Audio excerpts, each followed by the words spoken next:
if you had just shown me the opening logos to this movie, I would have given this movie a 1 out of 10. Do you know why?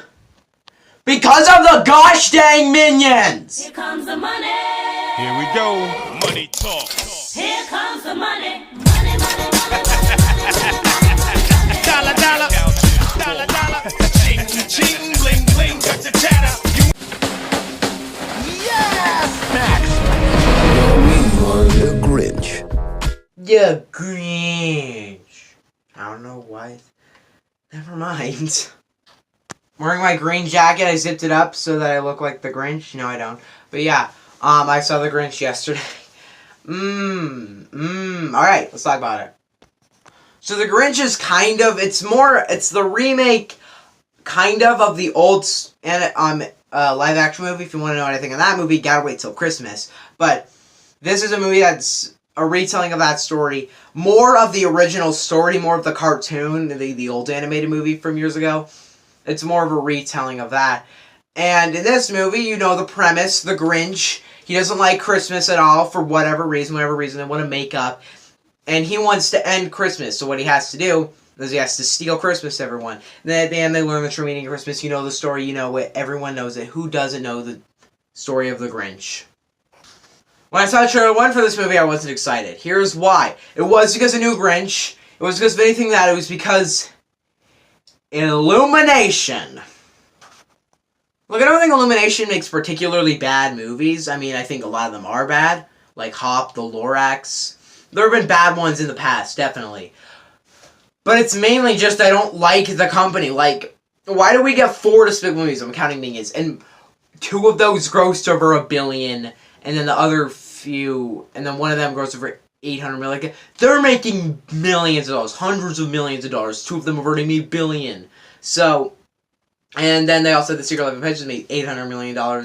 Sing, which made $600 million. They're just a bunch of, and was there anything original to any of those movies? Nope. It's a studio that just makes it, but just throws whatever they can at the wall, and whatever will stick, whatever makes money works, and then they'll create a bunch of sequels off of it. So that's why I hate Illumination. I think they're a bunch of cash grab people who all they do is make movies to make money. But with the Grinch, I was like, it's just here to make money. There's nothing that's going to surprise me in this movie. I'm going to see it, and I'm going to think, I didn't enjoy watching that very much. Like, I didn't really enjoy, I actually liked Sing. I thought it was an okay movie. I thought Secret Life of Pets is okay. Despicable Me 3 is also okay. Minions was okay. Despicable Me 2 was good. And the original Despicable Me is also good. So it's not like anything surprising is going to happen in this movie. I know they're going to cash grab out. They're just going to take advantage of the Grinch. And I knew that was going to happen. So I didn't really go into this movie expecting anything but to just either think it's okay or not like it. And it ended up being the option of not liking it because I didn't like this movie. I didn't really like it.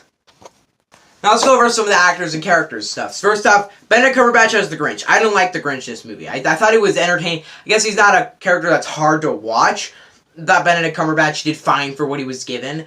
But it's just not the Grinch. Like, it didn't feel like this really angry, upset person who had a bad childhood. Also, another thing I didn't like about this movie is, okay, this is actually just something that whatever. I will explain it at the end. But in the end, like, it's just like the Grinch is not that interesting of a character. He's just this grumpy man who you don't really care about, and you're just like, he doesn't really feel upset. He doesn't really, a lot of the time he's like there's a scene at the beginning when they're like giving a breakfast. He's like, oh, breakfast, I cannot wait for breakfast. Like, he's excited. He's happy. The Grinch is supposed to be, the Grinch is supposed to be always miserable, not think anything is good. And the trailers acted like that was going to be what would happen.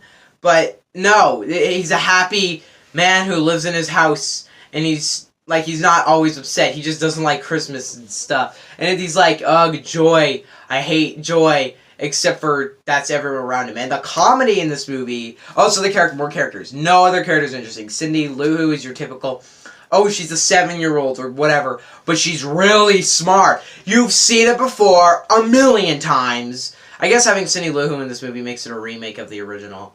Dang it. But, And then the rest of the characters, they're there, they exist, they're boring. Max was okay. I thought Max was fun to watch, but the rest of the characters, they're there, they're boring, they're not interesting at all. Yeah, and then the plot is boring. It's a boring movie. It is a premise. Look, I'm gonna say this at the end, actually, so I won't say it now, but I will explain this later, but holiday movies don't work anymore. You've seen every single premise before. This is a movie where I was just... Everything was predictable. There's nothing that this movie did that surprised me. It was all cliche. That is not original stuff. And it was like, it's a remake, sure, but the original wasn't but the first How the Grinch Stole Christmas movie, the live action one, wasn't original at all. This movie is better than that one. It is, but this movie just goes to show that Grinch equally good doesn't exist. Because you have this story that's a really basic story. This grumpy old man doesn't like Christmas for whatever reason. We don't know. But then he steals Christmas from all the Who's, and all the Who's, they don't care. It's Christmas. They're there to be together, to celebrate Christmas, like to just have fun together, to enjoy everyone's presence. That is exactly what Christmas is about. And that is what this movie, that's the whole story. It's a really short story. So what do we have to do to stretch it to an hour and a half? This movie doesn't even reach an hour and a half. But how do we do that? We have to add in these dumb characters, these dumb subplots that we don't really care about. The majority of my review could be applied to the original Grinch movie, like the How the Grinch Stole Christmas movie. Other than I like the animation of this movie. Once again, Illumination always tricks me with their animation. It's beautiful. I love the animation of this movie. Other than that, this was not very good. Guys, anything in the Grinch just goes to show that good Dr. Seuss movies don't really happen. Like, I mean, I thought Corn Here's Who was okay, but it's like a really good one will never happen. Why? Because they're short stories. They're these really short stories that you try to stretch them out to an hour and a half. You're messing, you're just stretching it thinner and thinner to the point where when you look at it, it just breaks. It's just this really flimsy thing. That I could say it's about the Lorax. What was it again? Horton Hears a Who. I can say this about almost every Dr. Seuss movie that's happened. It's this flimsy thing that just got stretched out so much because you stretched the story to that long that it doesn't work. I'm gonna give The Grinch a 4 out of 10. Yep. That's not so surprising. See you guys next time. I don't have any new announcements. I guess we got Fantastic Beasts Thursday night. That'll be awesome. More Harry Potter reviews and stuff. Bye.